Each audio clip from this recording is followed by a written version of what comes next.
My name is Amanda Wilson, 36, and as CEO of Horizon Technologies, I know my worth. Last spring, I was genuinely excited for my brother James's wedding, hoping it might repair our strained relationship. I even approved a $30 million contract between my company and his employer, thinking family ties were finally strengthening. But when his wife Natalie showed her true colors, I made a decision that would shock everyone, including myself. If you've ever had to stand up for yourself against family, drop your location in the comments and hit subscribe, because what happened next changed everything. Growing up in Philadelphia, there was always something special about being the big sister. At least, that's what I told myself when I'd watch my parents fawn over James. He was 3 years younger, with the kind of natural charm that made people gravitate toward him, while I was the serious one with her nose always in a book. Amanda, why can't you be more like your brother, became the unofficial soundtrack of my childhood. James would bring home C+ grades and get celebrated with ice cream. I'd come home with straight A's and get a distracted "that's nice, honey," while my mom helped James with his science project. It wasn't that they didn't love me, they just loved him more visibly, more enthusiastically. By 13, I had figured out that approval wasn't coming my way through traditional channels. So I built my own. I started with a lemonade stand that expanded to 3 neighborhood corners by employing other kids. When computers became our household's newest fascination, I taught myself coding while James played games. By 15, I was building websites for local businesses for $500 a pop. My parents called it Amanda's little hobby. College deepened the divide. I worked 3 jobs while maintaining a 3.9 GPA at Penn State. James got a full ride from our parents to NYU, where he switched majors 4 times and took 6 years to graduate with a degree in business administration. My graduation gift was a card. His was a BMW. Your brother needs more support. My father explained when I questioned the disparity. You've always been so independent, Amanda.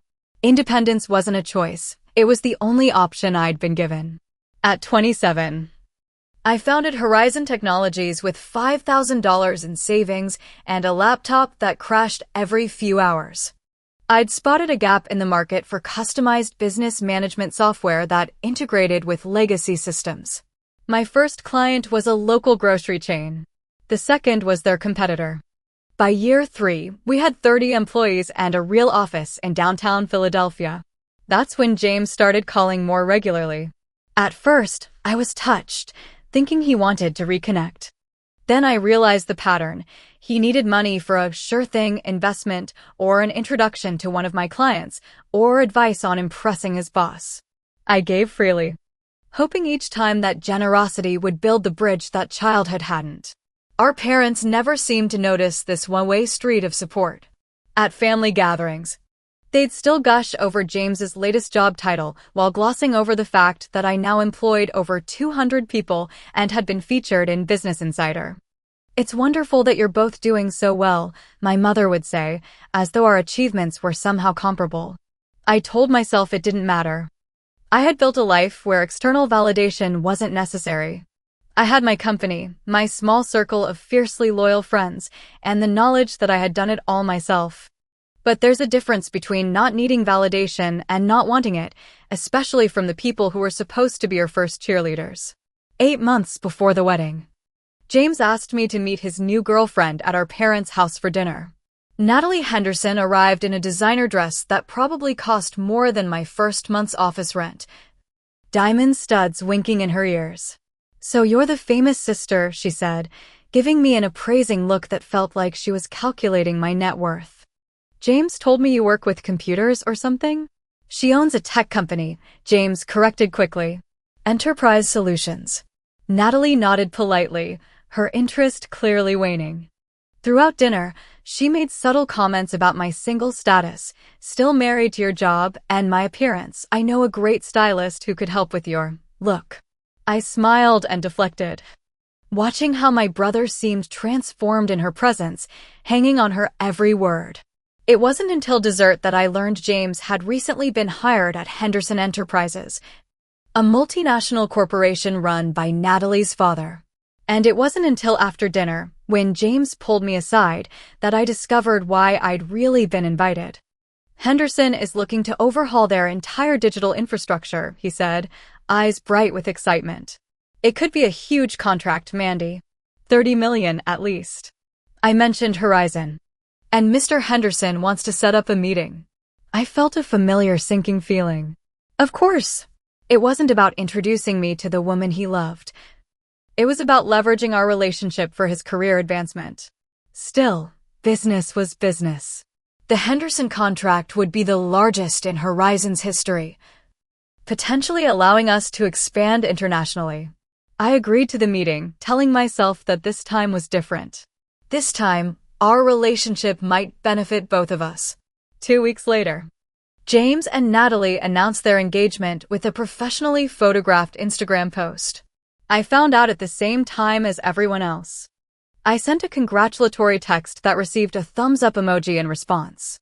That night, I called my best friend Zoe and cried for the first time in years, not entirely sure why I was so upset. Because you keep hoping things will change, Zoe said gently. And they keep showing you they won't. I dried my tears and threw myself into preparing for the Henderson proposal. Family might disappoint, but work never did. The wedding planning began in earnest 6 months before the big day. Natalie chose the Seacliff Resort in the Hamptons, a venue that regularly hosted celebrities and cost more per night than most people's monthly mortgage payments. When James mentioned the deposit during one of our rare calls, I immediately offered to help. That's really not necessary, he said, but I could hear the hesitation in his voice. I want to, I insisted. Let me do this for you. I wrote a check for $25,000 the next day, feeling a strange mix of pride and resignation as I handed it to James over a quick coffee. He seemed genuinely touched, hugging me tightly. This means a lot, Mandy. Natalie will be thrilled. Natalie's thank you came in the form of a text with 5 exclamation points. I expected that my contribution might lead to more inclusion in the wedding planning, perhaps an invitation to tour venues or taste cakes. Instead, I watched from the sidelines as Natalie posted photos of these activities with her mother, sisters, and friends. I told myself it didn't matter. I was busy anyway. The Henderson contract was moving forward, with my team working overtime to prepare the perfect proposal. We were in the final stages, with just the contract signing scheduled for the week after the wedding. For months before the wedding, I was scrolling through Instagram when I saw photos of Natalie's bridal shower.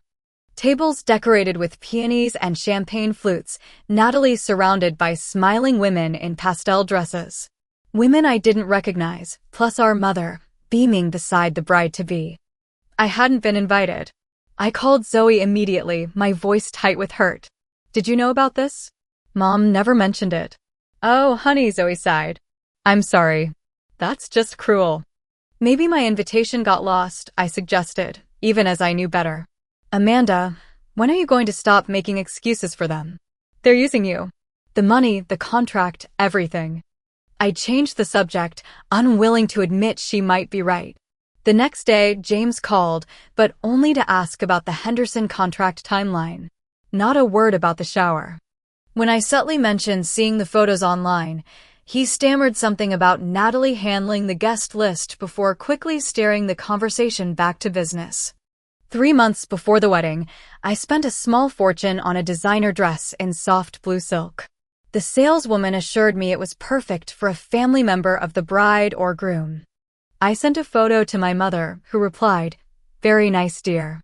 Natalie's chosen dusty rose for the bridal party. It wasn't an invitation to be a bridesmaid. Just information, delivered without warmth. 2 months before the wedding, the formal invitations arrived. Thick cream cardstock with gold embossing, addressed to Ms. Amanda Wilson. No, and guessed. Unlike the invitations I'd seen posted by mutual friends. Just me alone. It's probably a space issue, I told Zoe over wine that night. Hampton's venues are small. The venue that costs more than my annual salary is too small? Zoe raised an eyebrow. Amanda, when will enough be enough? I changed the subject again. 1 week before the wedding, I received an email from Natalie's wedding coordinator. Due to logistical considerations, Family was requested to arrive 30 minutes later than the time stated on the invitation. Just family, not other guests. By then, even I couldn't deny the pattern. But I was committed to attending, to supporting my brother, to proving that I could rise above petty slights. The Henderson contract was nearly finalized, the culmination of months of hard work by my team. Everything was connected now, business and family intertwined in ways I couldn't easily separate. The day before the wedding, I made the 3-hour drive to the Hamptons alone, checking into a nearby hotel rather than staying at the venue like most of the wedding party. As I hung my blue silk dress in the closet, I called Lauren, my VP of operations, to check on final preparations for the Henderson contract. "Everything's ready," she assured me. "We just need the final signatures when you're back. Are you sure you're okay with this timeline? We could have pushed for signing before the wedding." "No, this is fine," I said, staring at my reflection in the hotel mirror. Family comes first. Even as I said it, I wondered why I still believed that, when all evidence pointed to the contrary. The next morning, I arrived at Seacliff Resort precisely at the time specified in the email. The venue was as spectacular as expected, perched on a cliff overlooking the Atlantic, with manicured gardens surrounding a glass-walled reception area. Staff in crisp uniforms directed guests to the ceremony site, a flower-adorned gazebo with the ocean as its backdrop.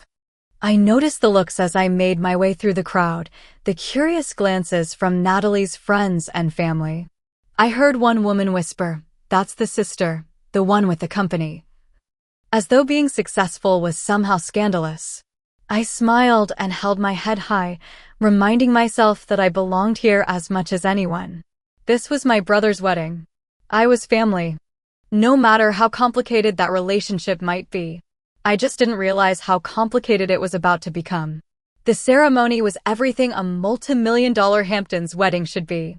White roses cascaded from every surface, a string quartet played softly as guests were seated, and the ocean sparkled behind the flower-laden altar like it had been specially ordered for the occasion. I sat alone in the second-to-last row on the groom's side, surrounded by distant cousins and colleagues of my father who barely acknowledged me. The seats closest to the front were reserved for immediate family, according to the usher who had directed me to my place. Somehow, that category didn't include me. As Natalie glided down the aisle in a custom Vera Wang gown, I caught sight of our parents in the front row, both dabbing at tears. James stood tall at the altar, looking more polished than I'd ever seen him. For a moment, I felt a surge of genuine happiness for my brother. Despite everything, I wanted him to have this perfect day, this beautiful life.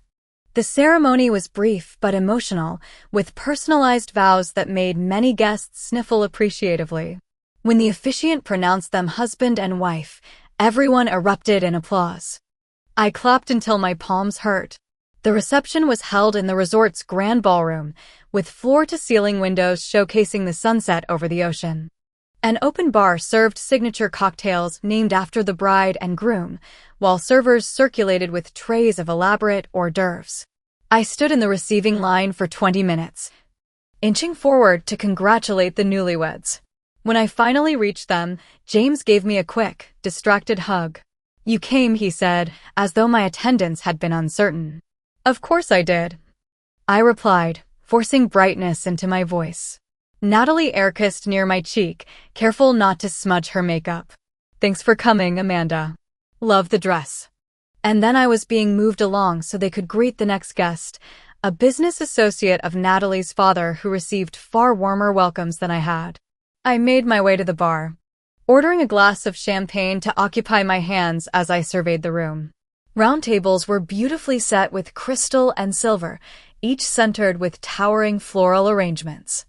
At the entrance to the dining area stood an ornate seating chart, guests' names written in flowing calligraphy on cream-colored cards. I approached the display, scanning for my name among the dozens of tables. I checked once, then twice, methodically reviewing each card. My name wasn't there. Thinking there must be some mistake, I approached a harried-looking wedding coordinator clutching a tablet. "Excuse me, I can't seem to find my table assignment." Amanda Wilson, the groom's sister. She frowned, tapping rapidly on her screen. Wilson, Wilson, let me check the master list. More tapping, a growing look of discomfort on her face. Ms. Wilson, there seems to be a special arrangement for you. Let me just confirm with the bride. Before I could respond, she hurried away, speaking urgently into her headset. I stood awkwardly by the seating chart, my champagne warming in my hand, aware of curious glances from nearby guests.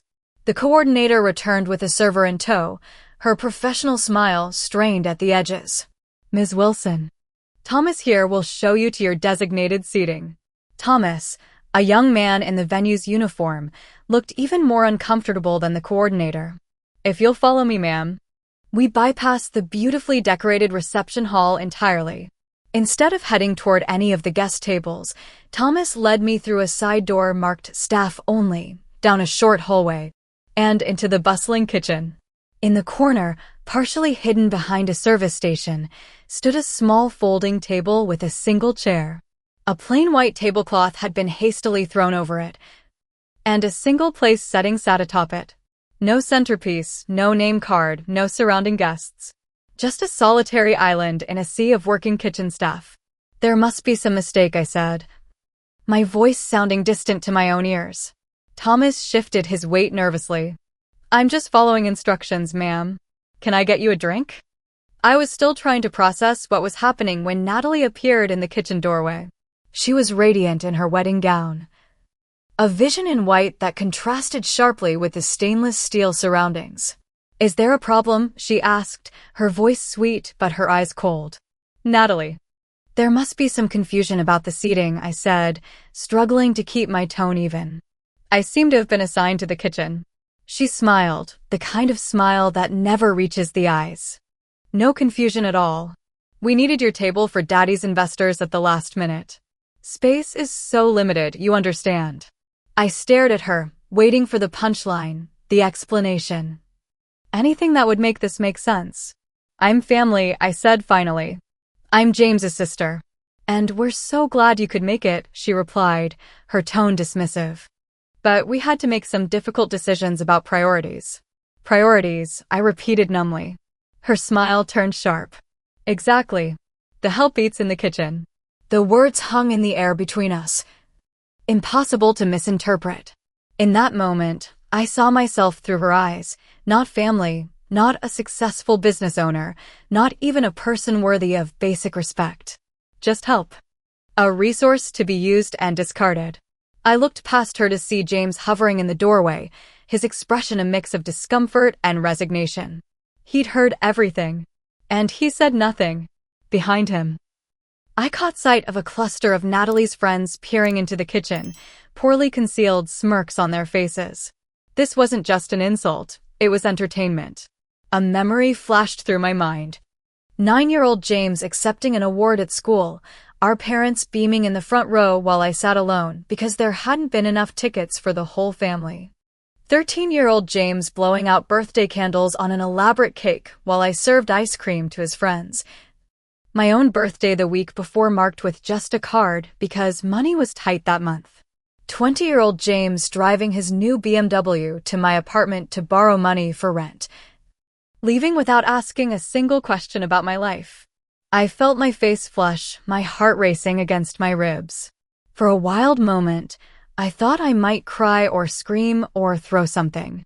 Instead, I took a deep breath and straightened my spine. I see, I said quietly. Thank you for clarifying the situation.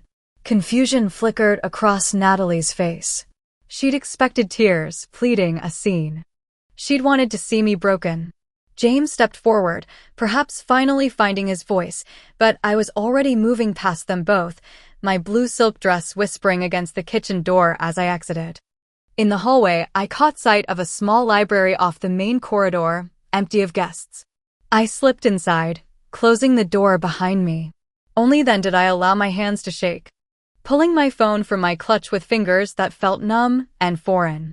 The library was silent, a stark contrast to the celebration happening just beyond its walls. Leather-bound books lined mahogany shelves, and a large window overlooked the darkening ocean. I stood there for a moment, watching waves crash against the cliffs below, my reflection ghostly in the glass. In that quiet space, something crystallized within me. This moment in the kitchen wasn't an aberration. It was the culmination of a lifetime of allowing myself to be diminished. By my parents, by James, and now by Natalie. I had built a multi-million-dollar company from nothing, earned the respect of an entire industry, created livelihoods for hundreds of employees, and yet I still sought approval from people who would never give it. It ends now, I thought with sudden clarity. I dialed Lauren's number, my fingers steady on the screen. She answered on the second ring. Amanda? Is everything okay? I thought you'd be at the reception by now. I need you to terminate the Henderson contract, I said, my voice calm and clear. Immediately. Silence on the line, then, I'm sorry, what? The $30 million contract? The one we've been working on for months. Yes, that one. Call legal right now and begin the termination process. We're withdrawing completely. Amanda, are you sure? This is massive. We've invested so much into this. The board will have questions. I'm sure, I said, watching another wave crash below. We have exit provisions for exactly this purpose. Activate Clause 16B.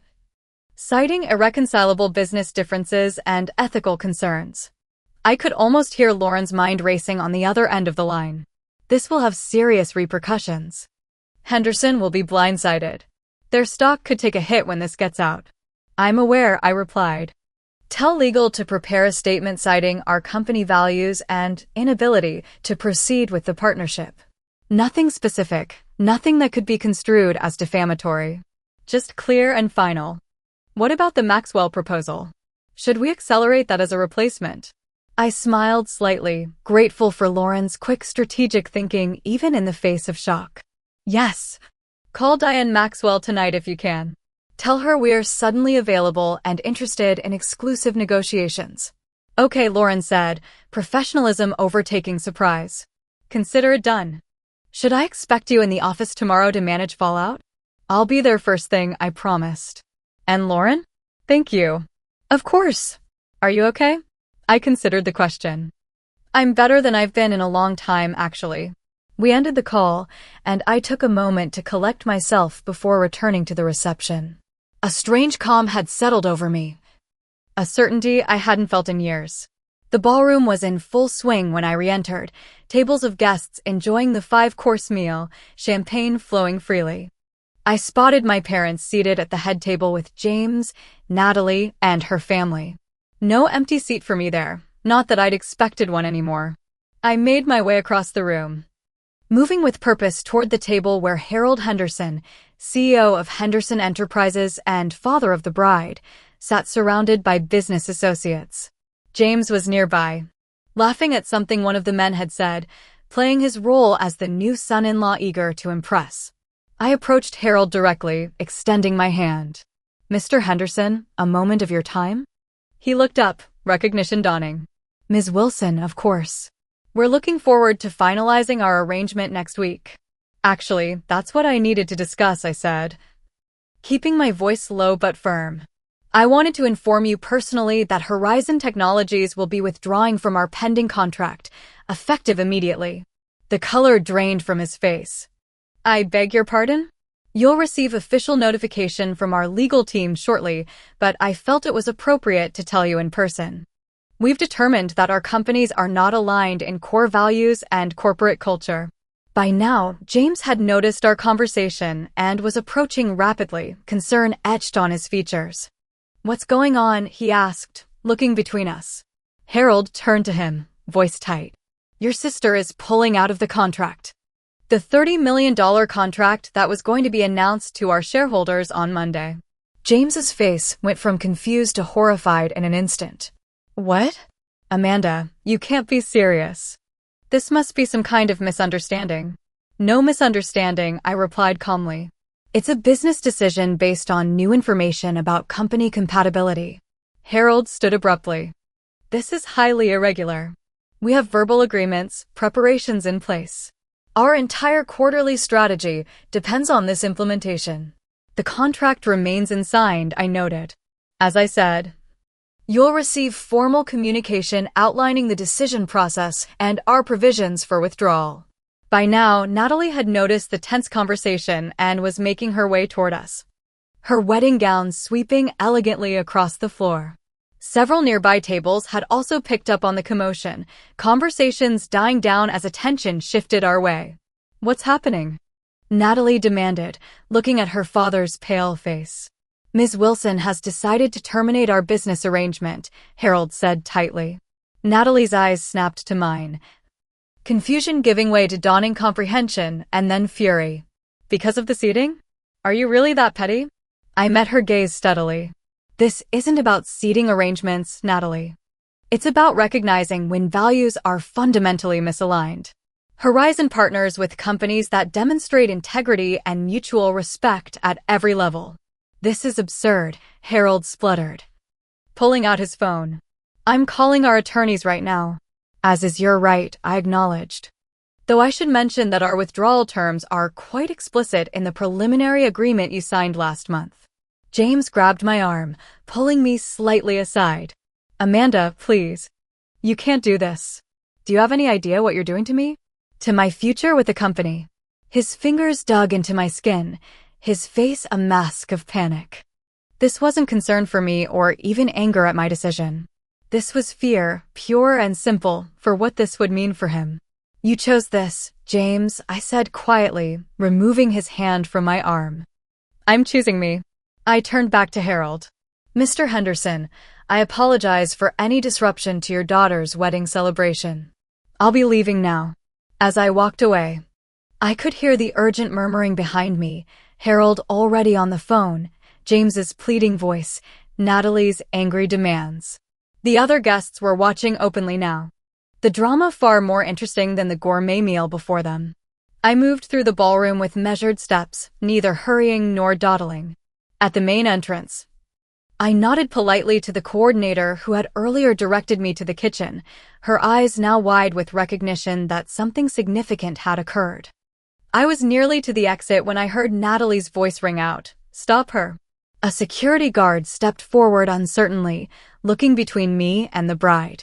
"Ma'am, I'm going to have to ask you to stay until this is sorted out," he said, clearly uncomfortable with the situation. I smiled politely.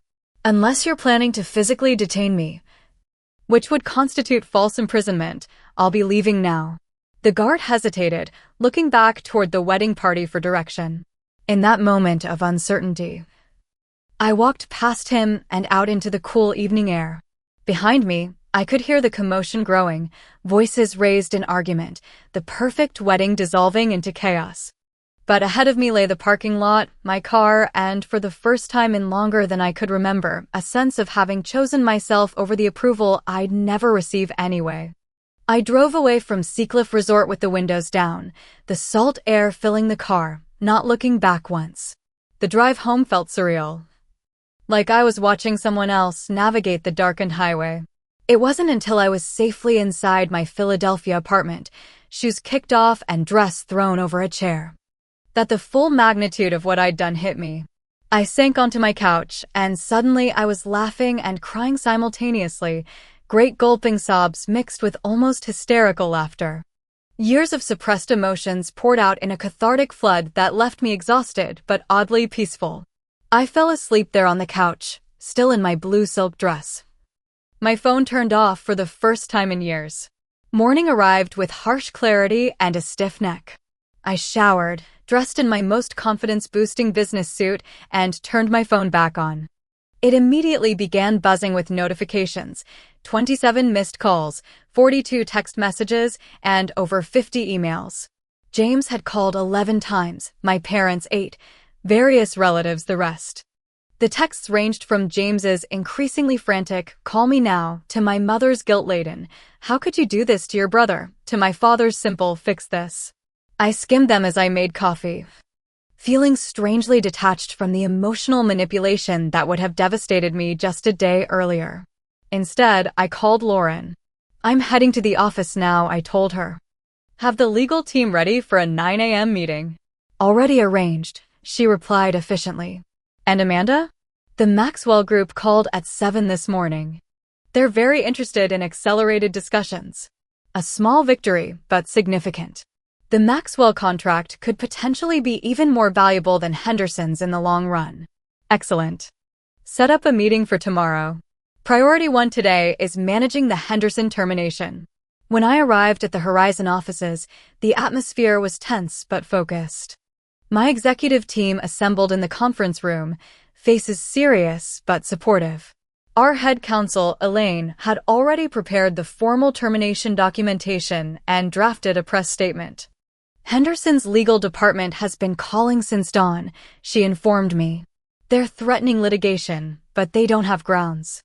The preliminary agreement explicitly allows either party to withdraw prior to final signing without penalty, provided proper notification is given. Which we've done, I confirmed. Exactly. They're bluffing, hoping to pressure us into reversing course. I reviewed the press statement, making a few minor adjustments for tone. It was professional and vague, citing only strategic realignment and mutual benefit as reasons for the withdrawal. Nothing that could trigger defamation claims, nothing that pointed to personal conflict. By noon, the news had broken on financial sites. Henderson Enterprises stock dropped 7% immediately. By 3 p.m., it was down 15%.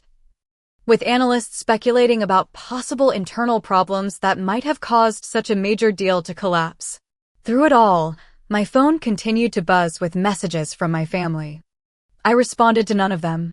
At 4 p.m., my assistant Patrick appeared at my office door. "Your parents are here," he said, looking uncomfortable. "They don't have an appointment, but they're insisting on seeing you." I took a deep breath. "Send them in." They entered like a storm, my father red-faced and blustering, my mother teary-eyed and wringing her hands. They barely waited for the door to close before launching into their attack. "How could you do this?" my father demanded. "Do you have any idea what you've done to James's career? To his marriage?" "Hello to you too, Dad," I replied calmly. "Please have a seat." "I will not sit down. You will fix this immediately. Call Henderson back, tell them it was a mistake, that you've reconsidered." I looked at him steadily. "That's not going to happen. This was a business decision made for valid reasons." "Business decision?" my mother echoed incredulously. "You ruined your brother's wedding day out of spite." "I attended James's wedding despite being seated in the kitchen like a servant," I said, my voice level. I left quietly and without causing a scene. The contract termination is a separate matter regarding corporate compatibility. The kitchen? My mother looked momentarily confused. "What are you talking about?" So James hadn't told them that part. "Interesting. It doesn't matter now," I said. "What matters is that I've made my decision, and it's final. Horizon will not be doing business with Henderson Enterprises." My father slammed his hand on my desk. "You listen to me, young lady. You will fix this mess you've created. Or you can forget about being part of this family." Something cold and clarifying washed over me. Is that supposed to be a threat, Dad? Because from where I'm sitting, being part of this family has meant being constantly devalued, taken for granted, and expected to sacrifice my own interests for James's benefit. So perhaps you should reconsider what you're offering. My mother gasped. My father stared, momentarily speechless. "I have a company to run," I continued. "You can see yourselves out, or I can have security escort you. Your choice." They left in stunned silence, my father's face purple with rage, my mother openly crying. I sat at my desk long after they'd gone, expecting to feel guilt or grief. Instead, I felt only a profound sense of finally having said, and I instructed them to send him to my office rather than create a scene. He burst through the door like a hurricane. "Fix this, Amanda. Henderson is putting me on administrative leave pending review. They think I somehow orchestrated this whole thing as corporate sabotage." "That's unfortunate," I said. "But it's between you and your employer." "My employer? They're my family now. Or they were supposed to be, before you decided to blow everything up."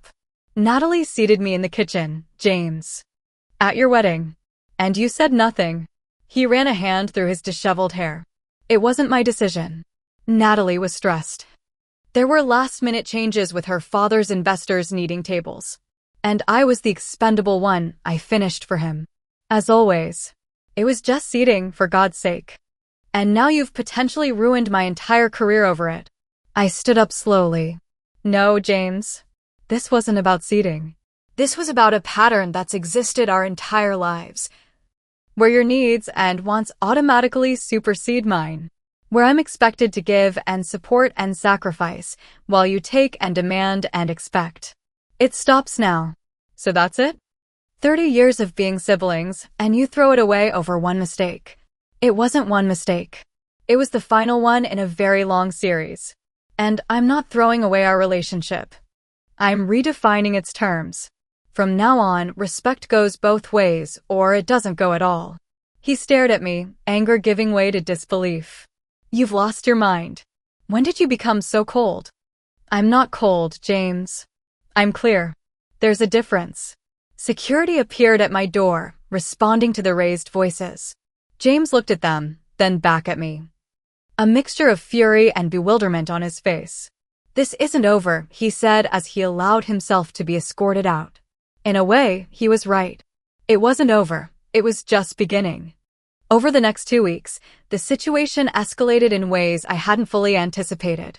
Financial news outlets ran stories speculating about the collapsed deal, with some business analysts suggesting Henderson Enterprises had hidden problems that had scared off Horizon at the last minute. Their stock continued to drop. Natalie took to social media, posting thinly veiled references to jealous, bitter women who can't stand to see others happy. She never named me directly, but her followers filled in the blanks, some even finding Horizon's social media accounts to leave negative comments. Our PR team handled it smoothly, never engaging directly but focusing instead on positive company news, including our new partnership with the Maxwell Group, which we announced 3 days after the wedding. My parents continued their campaign of guilt and recrimination, enlisting aunts, uncles, and cousins to call and plead James's case. I stopped answering unknown numbers and limited family contact to brief text responses. Through it all, my team at Horizon rallied around me. Many had witnessed James's entitled behavior over the years when he'd visit the office, demanding my time and attention regardless of my schedule. Several confided that they'd long wondered why I tolerated such one-sided treatment. Zoe came over with wine and takeout a week after the wedding, listening as I recounted the kitchen incident and its aftermath. I've waited years to hear you stand up for yourself like this, she said, raising her glass in a toast. To boundaries, finally. 2 weeks after the wedding, an extended family dinner had been planned long before the incident. I debated skipping it, but decided attendance would show I wasn't hiding or ashamed of my decisions. The dinner was at my Aunt Clara's house, usually neutral territory in family disputes. When I arrived, the tension was palpable. Some relatives greeted me warmly, others with cool reserve. James and Natalie weren't there, which was both a relief and somehow disappointing. My Uncle Frank cornered me by the appetizers. Henderson stock is down 18%, he said without preamble. They've delayed their quarterly product launch. James is still on leave. I'm aware, I replied, selecting a stuffed mushroom. You could fix this with one phone call, he pressed. I met his gaze directly. I could, but I won't. And it's interesting that everyone keeps telling me to fix this, but no one has suggested that James or Natalie apologize or make amends. He frowned, clearly not having considered this perspective. My cousin Heather rescued me, pulling me away to meet her new boyfriend. Throughout the evening, I noticed the family subtly divided, with some clearly backing James and others making pointed efforts to engage with me, signaling their support. My mother barely spoke to me, while my father made stiff small talk about the weather. It was uncomfortable but survivable, and I left feeling stronger for having faced them on my own terms. As the weeks passed, something unexpected emerged from the chaos, a new business opportunity.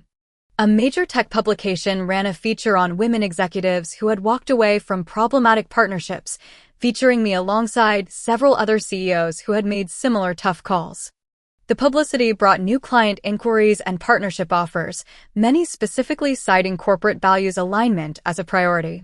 Meanwhile, James remained on leave from Henderson, his glittering future there seemingly tarnished beyond repair.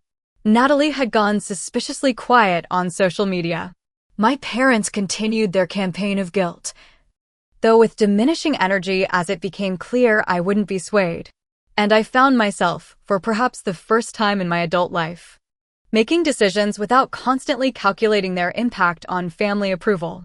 It was terrifying and liberating in equal measure, like stepping off a cliff and discovering I could fly. 3 months after the wedding, I was working late when my assistant notified me of a call from James.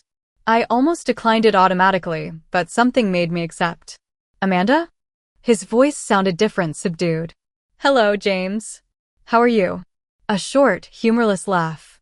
Not great, if I'm being honest. Henderson terminated my position last week. I wasn't surprised. But I also didn't feel the vindication I might have expected. I'm sorry to hear that. No, you're not, he said, but without anger.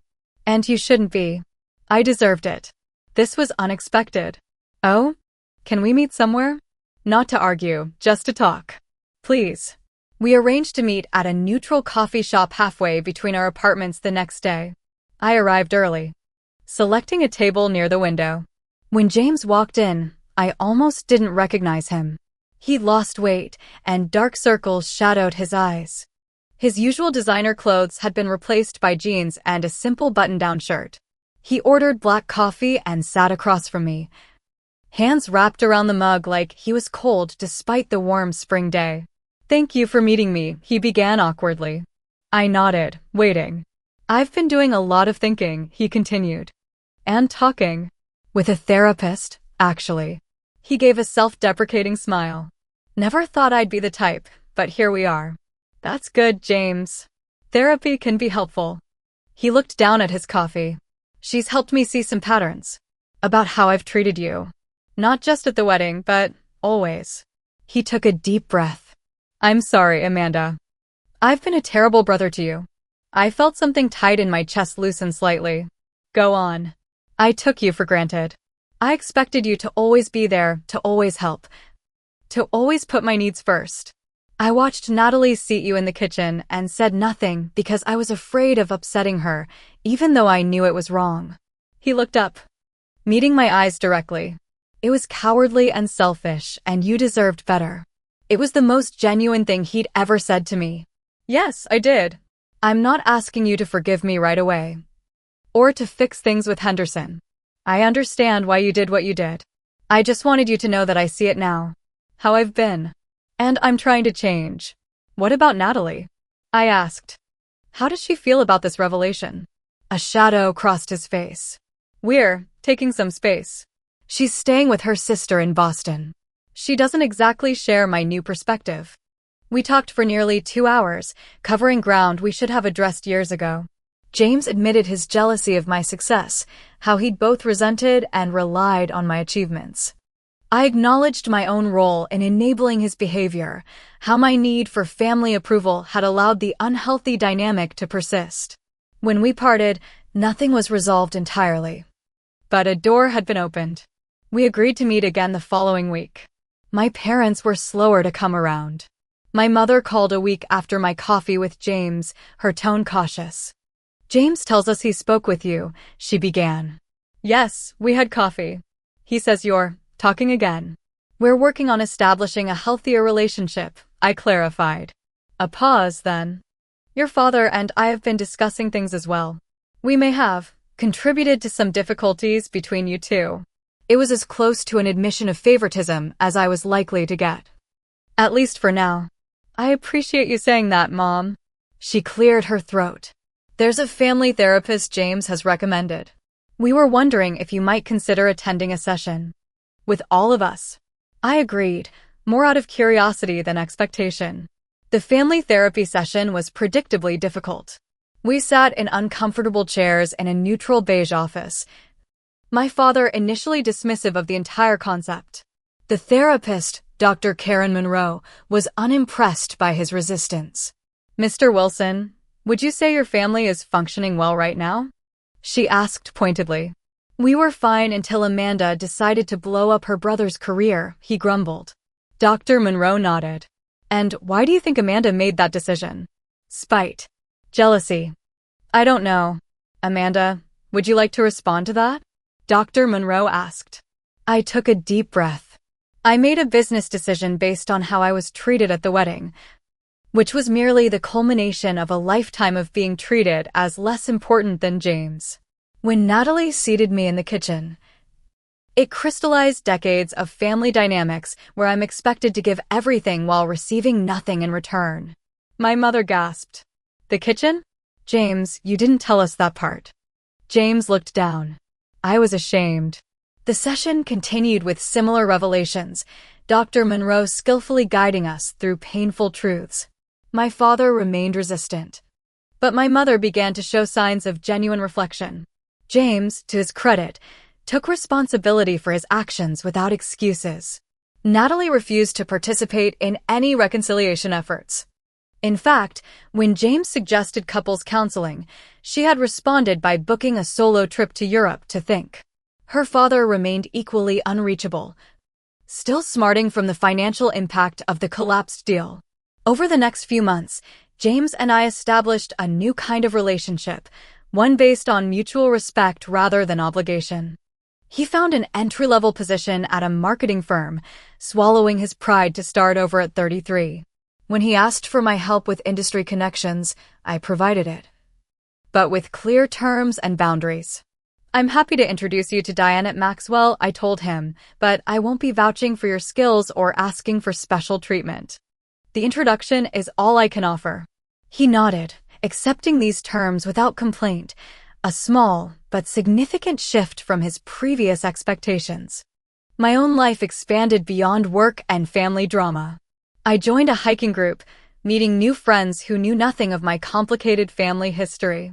I accepted a dinner invitation from Michael, Horizon's new client relations director, breaking my unspoken rule against dating colleagues. My relationship with my parents evolved more slowly. My mother made genuine efforts, calling regularly to check in without immediately asking about James or making demands. She even attended a women's business luncheon where I was speaking, afterward telling me with surprise in her voice, "You were really impressive up there, Amanda." My father remained more distant, struggling to adapt to the new dynamic where his authority wasn't automatically accepted.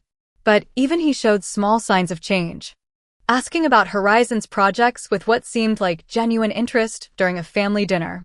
That dinner, held 6 months after the wedding, was the first time we all gathered together since the incident. James came alone, Natalie having extended her European thinking time indefinitely.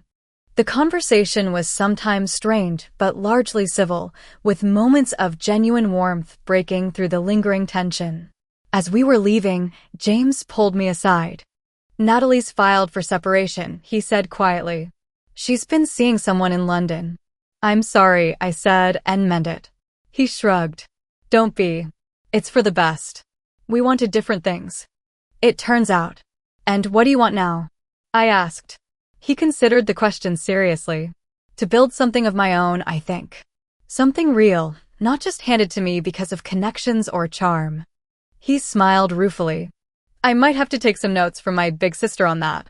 It was the first time he'd acknowledged my success without resentment coloring his words. Small progress, but progress nonetheless.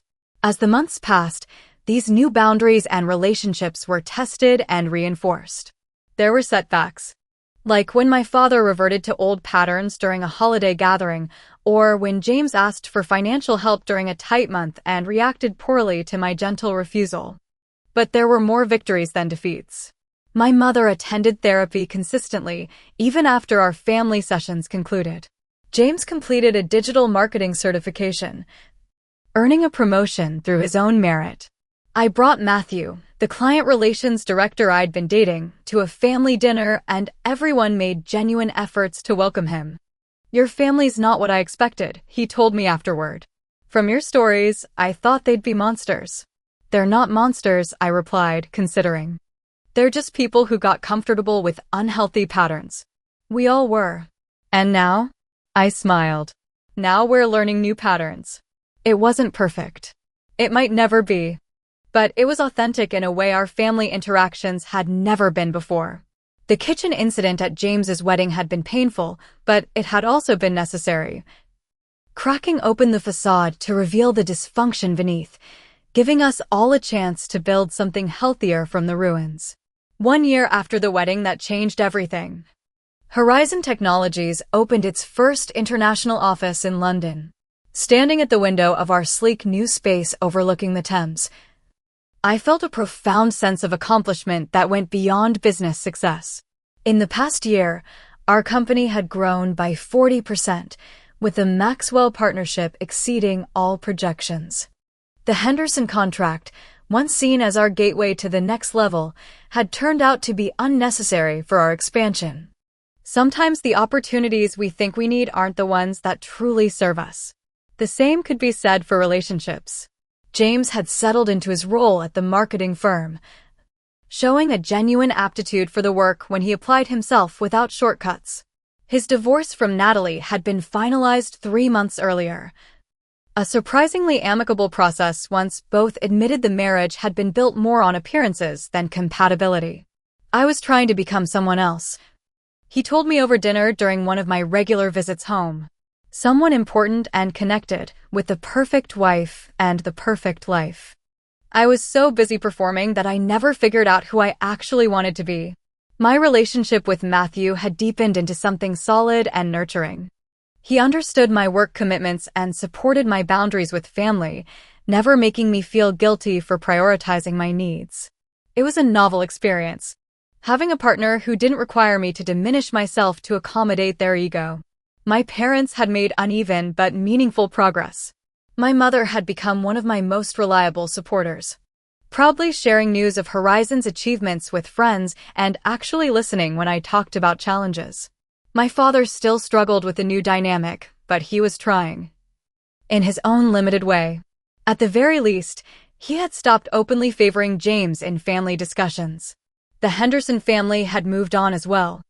Harold had retired 6 months after the contract debacle, officially for health reasons, but industry rumors suggested board pressure following several quarters of declining performance.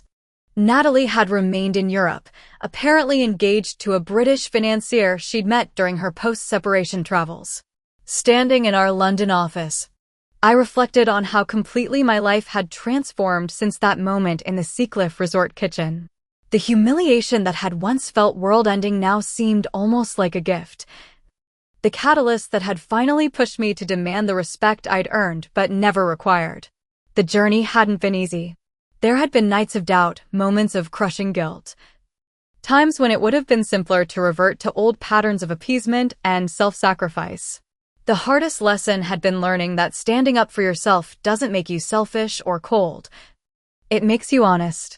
I'd spent years believing that family meant unlimited tolerance, that love required endless forgiveness without accountability. I'd confused self-erasure with generosity, mistaking doormat behavior for kindness. Breaking free of those beliefs had been painful but necessary, like resetting a bone that had healed incorrectly. Lauren knocked on the office door, interrupting my reflections. "The team's assembled for the welcome address," she said. "Ready when you are." I nodded, straightening my jacket. "I'll be right there." In the conference room, 30 new employees waited expectantly, along with key members of our Philadelphia team who had traveled for the opening. Among them sat James, now consulting part-time with our marketing department, a position he'd earned through demonstrated skill rather than nepotism. As I addressed the room, outlining Horizon's vision and values, I emphasized the core principle that had emerged from last year's upheaval. We believe that true success comes not just from what we achieve, but from how we achieve it. Integrity and mutual respect aren't just nice additions to business. They're the foundation everything else is built upon. I caught James's eye across the room, and he nodded slightly, understanding the deeper meaning behind my words. Later that evening, at the opening reception, Matthew joined me, having flown in as a surprise. As we circulated among employees and new European clients, James approached with 2 champagne flutes. "Congratulations, sis," he said, handing me a glass. "You've built something amazing here." "Thank you," I replied. "It feels good." He clinked his glass against mine. You know, losing that wedding was the best thing that ever happened to me, even though I couldn't see it then. And losing that contract was the best thing that ever happened to Horizon, I admitted. Sometimes what looks like failure is actually course correction. Later, as Matthew and I walked along the Thames, he asked about my plans for visiting my parents during their upcoming anniversary. I'll go for the dinner, but not the whole weekend, I said. I've learned I can love them without subjecting myself to extended situations that drain me. He squeezed my hand. I'm proud of you for finding that balance. It's not easy. The hardest part was accepting that I couldn't make them change, I reflected.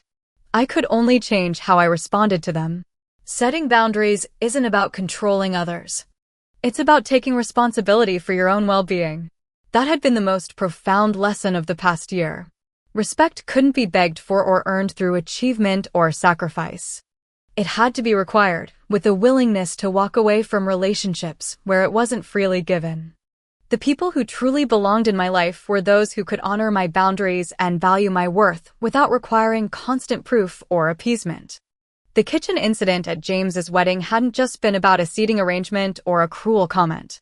It had been the moment when years of accumulated disregard had finally become impossible to ignore, forcing me to confront the painful truth that I had been complicit in my own diminishment.